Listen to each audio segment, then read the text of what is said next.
you think say. this is it for Aaron Rodgers? Are we seeing the last of 12 on Sunday? Or 8. I guess he's wearing 8 this year. I don't think that the Jets are going to bring him back. Do you want them to run it back? No. Okay. No. I think he's being also magnanimous in saying that these 2 years were the best years of his life, and he's no dummy, and he knows they could read the writing on the wall, and whoever's going to come in here is going to have a conversation and all of that sort of stuff. Mm-hmm.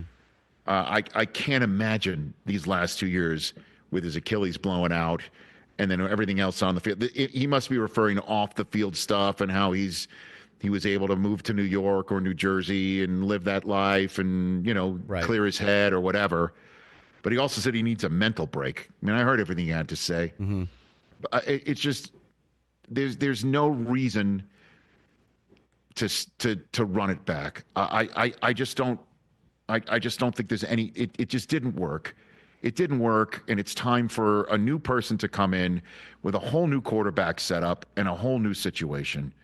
And I don't know. I guess that would be a champagne problem that the Jets drafted somebody, and that person who could potentially go ahead and start for them has to sit because Rodgers is having a renaissance at age 41.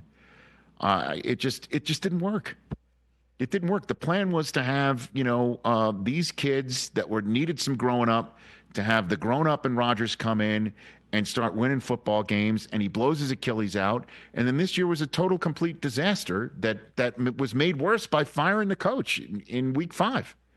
And I don't know, why would Rodgers want to have any part of that? I don't know, unless he wants to keep playing and there's nobody else that would take him and pay him the amount of money that he'd have to be paid based on whatever needs to be negotiated on his contract. Ding, ding.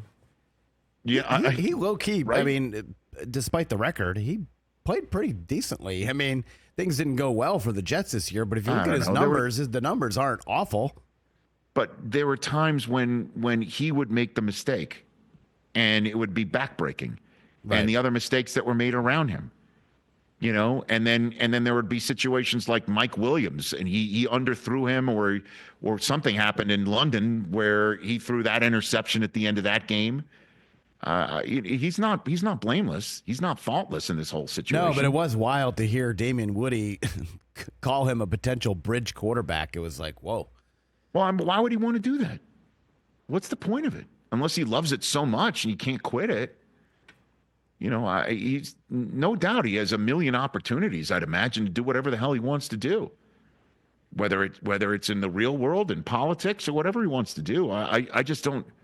I don't know why he would want to come back to the Jets unless it's his only option and he wants to continue playing football. Yeah. And why the Jets would want to turn the page on something completely new with a new GM and a new coach. And the question is that person going to want Aaron Rodgers? Is that going to be even a conversation that you have in the meetings to hire him? And then again, I just can't believe if Rodgers did have a week 5 situation he needed to dodge a bullet for at 2-2 to have his job saved by a coach who then gets fired the next week. And then he wants to give the interim a game ball, but can't because it's already beginning to be given out by his owner's son to another member of the Jets. I mean, these are just little things that just keep building up. Like at age 41, you'd be like, why the hell do I want to do this anymore? You know what I mean? Like I don't have an answer to this question. We will see, what the conversation is when the Jets do finally get a coach and a general manager, which we're probably going to be 2 to 3 weeks away from, because they'd have to be sitting back and waiting for somebody that's going to go deep into the playoffs. One would think. Mm-hmm. But I'm looking at number 8, and I'm thinking this is going to be his last snaps for the Jets. That's the way I'm thinking. I'm looking at, but I don't have any insight, and I'm sure he would sit there and say nobody does until he comes up with whatever decision. He did joke saying he will not need a darkness retreat this time. Oh, he was 90%. He was 90% retired last time. before the darkness. Look at you lighting my fire up before the end of this. Catch the Rich Eisen Show every single day on the Roku Channel, 12 to 3 Eastern, for free.